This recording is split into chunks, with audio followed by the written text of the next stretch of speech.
Sorotan berikutnya, polisi mengungkap ada 4 klaster peran pelaku yang terlibat kasus pembunuhan Kepala Cabang Bank BUMN. Dan untuk mengungkap motif pembunuhan, polisi menjambungkan benang merah antar pelaku termasuk peran penting aktor intelektual yang memerintahkan penculikan hingga pembunuhan. Ada 15 orang yang diamankan. Nah, pada saat waktu ketemu lagi, disitulah bahwa mereka melihat korban ini sudah tidak bernyawa lagi. Memang baru diperintahkan untuk membuang jenazah.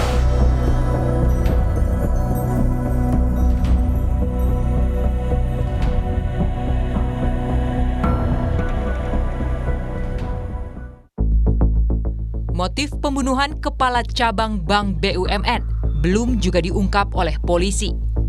Peristiwa tragis ini bukan sekadar kasus kriminal biasa karena melibatkan banyak pelaku. Setidaknya, sejak awal kasus terungkap, polisi sudah menangkap 15 orang. Penyidik kepolisian bilang masih membutuhkan waktu untuk mencari peran masing-masing pelaku untuk mengungkap motif pembunuhan. Ada 15 orang yang diamankan. Nanti kami pastikan perannya masing-masing masih didalami, dipastikan secara pasti ya. Sehingga nanti bisa disimpulkan dari 15 ini perannya masing-masing apa, berapa orang yang sudah ditetapkan sebagai tersangka, atau kemungkinan lainnya bagaimana, ini masih terus dikembangkan. Menurut kuasa hukum dari 4 pelaku yang berperan menculik korban, terdapat pelaku lain yang memiliki peran lainnya.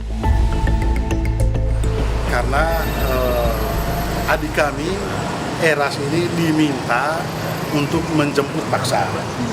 Nah, di mana pada saat adik kami, Eras dan kawan-kawan menjemput di waktu sore, setelah penjemput dengan cara paksa itu dilakukan, ada perintah dari oknum yang namanya F itu untuk diserahkan di daerah Jakarta Timur. Nah, ada jeda waktu pada saat dijemput paksa dengan diserahkan itu. Setelah diserahkan, keempat pelaku penjemputan paksa ini mereka udah selesai tugas dan mereka pulang. Setelah mereka pulang, kurang lebih jeda waktu berapa jam setelah itu, mereka dipanggil lagi untuk mengantar pulang si korban. Nah, pada saat waktu ketemu lagi, disitulah bahwa mereka melihat korban ini sudah tidak bernyawa lagi. Memang baru diperintahkan untuk membuang jenazah. Bahwa klaster pengintai, klaster penjemputan paksa, sama eksekutor. Nah, kami terputus di pengintai sama eksekutor. Penyidik Polda Metro Jaya merangkai kronologi dari serangkaian CCTV, rekaman komunikasi, serta pengakuan awal sejumlah pelaku. Yang menonjol bukan hanya jumlah orang yang terlibat, melainkan cara kerja mereka yang berjenjang, berperan, dan berlapis. Oleh polisi, peran para pelaku dipetakan menjadi 4 klaster. 4 klaster dalam kasus penculikan dan pembunuhan Kepala Cabang Bank memiliki perannya masing-masing. Klaster pertama merupakan pucuk piramida. Penyidik menempatkan inisial DH, C, YJ, dan AA. Mereka diduga menyusun rencana mulai dari menentukan target, menggerakkan tim pantau, hingga merangkai siapa yang berbuat apa.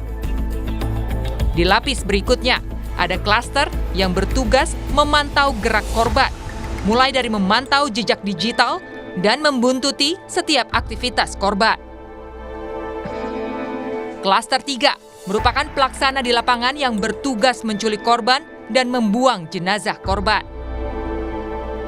Klaster 4, pelaku yang menganiaya hingga menyebabkan kematian. Menurut staf ahli Kapolri, Arianto Sutadi, keempat pelaku yang diminta untuk menculik dan membuang jenazah diduga kuat merupakan pelaku bayaran. Dan antar pelaku di klaster lain tidak saling mengetahui peran masing-masing. Tapi yang jelas ya sekarang pelaku semua ini kelihatannya semua pelaku bayaran. antara klaster yang antara klaster yang tugasnya itu mengamati, kemudian menculik, kemudian yang eksekutor itu pasti tidak akan tidak ada hubungan saling mengenal. Mungkin mengenal ya satu sama lain, tetapi dia nggak ngerti yang ini nanti ditugasi apa itu pasti nggak ngerti.